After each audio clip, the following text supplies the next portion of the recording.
Hello, good people. Welcome back to my channel. If you don't know who I am, my name is Ajay. If you know who I am, then you know who I am. But anyways, we're back with another video. This topic is on my spiritual journey background. You'll get to see a little bit of where I came from and how I got here.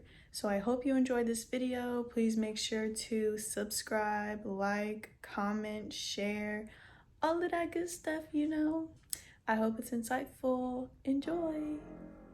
Okay, so to start off, I have a few notes written here just to guide and structure my thoughts. I tend to kind of be all over the place and can get sidetracked, so I'm hoping that won't happen and that this will help me. But I will be looking up and down, so I do apologize in advance. But to start, I actually grew up in the church. My parents went to church when I was really young, literally since birth to when I was a few years old. And then after a few years, my parents got divorced and my mom had custody of my sister and I. And so when we lived with her, she started going to Catholic church, and nothing against Catholicism or anything like that, but I, at a young age, just was not a fan of how they did stuff and stuff like that, so I did not like going to church at that time. Later on, my mom met my stepdad and we moved in with him when I was in 3rd grade, and my mom stopped going to church completely, so we all just kind of stopped going. And then I didn't really go back to church until I was 16. I was a junior in high school, and someone I knew had invited me to go to church with their family, and so I ended up going. And so that's kind of how my relationship with God started. I always believed in God. I knew he was real in my heart, but I just didn't have a relationship with him, and I didn't know what that meant, what that looked like, or anything like that. I only had a foundation in prayer. I had a really strong foundation in prayer, but I wasn't reading, I wasn't in the Word, none of that stuff, but I just didn't know what that was. So my relationship with God really started around my senior year in high school, and then grew exponentially once I got to college. And then when I got to college, I made sure to plug myself into church and stay involved in church through my 3 years at Tech. So I did 3 years there, and then I've been in Houston for the last 2 years. I got my master's here at the University of Houston, and I've been in church here ever since as well. So that was just kind of the general overall journey, I guess, or a path that I had leading up to this point. But I just wanted to expand really on what happened in high school. Not necessarily everything that was going on, but I was going through a lot mentally, spiritually, emotionally, physically, just every type of way that you can go through something. I was going through it. I was having a lot of issues with my family, and there was just a lot going on, and being a teenager trying to navigate life and figure out what you want to do, where you want to go, was just very tough. And I was in a really dark place, especially through my high school years as I got closer to college. And all throughout high school, I just felt the Lord really just tugging on my spirit. I can't really describe what that feels like. It's just a if you know, you know type feeling, but it just would not go away. And then once I got invited to go to church my junior year with someone that I knew, I just felt the presence of God completely overwhelm me, and I was just like, I have to come back to church. Like, no matter what, whether my family goes or I just have to go by myself, I have to start going, because I cannot keep living my life not in his presence and not being fed by his spirit. So I started going, but I was met immediately with opposition. My stepdad at that time was very much against church and going to church, so he was not happy about me going to church or anything, and it kind of scared me a little bit. So at first I went, and then I stopped because I didn't want to cause any issues within my household. But then after a while, that feeling of the Lord tugging on my spirit got like 10 times stronger, and I just could not ignore it. I wasn't really trying to, but I felt like I was in a place where I couldn't really do anything because you don't want to disobey your parents, of course. But I just had to make that decision for myself. I was just like, regardless, I have to go. And I'm so thankful because ever since I started going to church, my family has started going to church consistently as well. Like my mom, my stepdad, even my dad, and just everyone started going consistently. Before, we either weren't going at all on my mom's side, or it was really inconsistent on my dad's side. So just seeing my family really embrace God and start going to church really changed my household dynamic around, and the Lord truly started moving in so many areas of my life. So I feel like the Lord used me to get to the rest of my family, and I'm so glad that I accepted his call when he was tugging on my spirit to come back to him. And so I believe that he used me in that way. Additionally, a few weeks after I started going to church, I actually got baptized. But when I got baptized, I didn't really understand what baptism really truly meant and why you get baptized. I just knew that it was something that I was going to have to do eventually.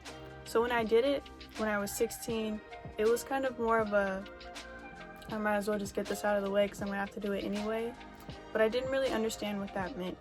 So my relationship with God and accepting Jesus into my heart and giving my life to Christ really started my senior year in high school, as I started applying to colleges, because I'm from California, but I knew that I did not want to stay in California for school. I applied to schools in Oregon, in Texas, and obviously, like I mentioned, I ended up in Texas. And so I moved halfway across the country by myself at 17, no friends, no family inside at all. So of course, if I didn't need God before, I'm definitely going to need him now. So going into college, I made it a point to get plugged into a church to just find community, because I was out here by myself. I didn't know how I was going to do it, what I was going to do, but I'm out here now. So if nothing's going to make you let go and let God, it's moving somewhere completely by yourself with no one that you know around you. So that really jump-started my relationship with Jesus and getting to know him more. So although I did get baptized, I was reading more in the Word, I was doing devotionals, I was going to church, I was getting plugged into community while I was in college, and that's where my relationship with Jesus really started. I wasn't really all in with Christ, as some people say, as I should have been. So what I mean by that is, even though I did all those things, I didn't stop doing some other stuff that I was doing. I was probably hanging around people that I should not have been, and I just didn't change some of my ways. And so throughout my college career, I kind of just felt like, I was on the right track, but I wasn't quite doing what I should have been doing at that time. So last year, it was put upon my heart to rededicate my life to Christ. So in April of 2019, I actually got rebaptized and rededicated my life, because the first time I got baptized, like I mentioned before, I didn't really know what I was doing or why you should do it. I kind of was just checking off a box that, we're supposed to do. But this time around, I knew what I was doing. I was perfectly capable of making that decision truly for myself without any outside influence or anything like that. And I feel like that's when I actually was all in for Christ, and I was in true, full relationship with God, because I was actually all in for him, and he's already been all in for us. So I decided to take it a step further, and I feel like ever since then my relationship has changed. What it means to walk with Christ changed, like what those things mean to me completely changed, and it's still being refined to this day. I'm entering a whole new chapter in my life. I graduated, I have my master's, I'm about to start my career, and so the Lord is just really doing some new things in my life and just showing me new things, revealing himself in a new way to me. And I feel like it's because I took my relationship with him a step further. And I'm truly thankful, even though I've been through a lot in my life, and especially these last 2 years being in grad school, finishing up school. I know that he is with me and he has truly been faithful to me and is continuing to just show himself in new ways. And it's just so awesome to rediscover him in my life and see how he works in other people's lives around me. So no matter where you are with your walk with God, your relationship with Christ, don't get discouraged. Don't beat yourself up or condemn yourself for doing things. It's never too late to start over. It's never too late to try and get it right. And it's never too late to reconcile with God. He is always there waiting for us to come back to him. We may be the ones who turn away, but he is always there. He never leaves us. He never forsakes us. So all you have to do is just turn back around and go back to him. And he is there waiting with open arms, full of love, full of grace, full of mercy, and just things that we can't even imagine or think of. So I hope this encourages you. I hope this gives you a little bit of insight of me and where I come from and my foundation. I'm still building upon that, and like I mentioned before, I'm entering a new chapter in my life, so I'm excited to navigate and see what the Lord is going to do in my life and show himself to be in different areas. So once I navigate this season, I'll be able to talk about it, but until then, I'll talk about previous things that I've learned and lessons and things that I wish I could have done differently, or just things that I wish I knew before that I knew now. So anyways, thank you so much for watching. Thank you for tuning in. Thank you for supporting me. I hope that you subscribe, that you like and share this video with people you know or just people you think should hear this message. Have a great day. Be blessed always. Bye.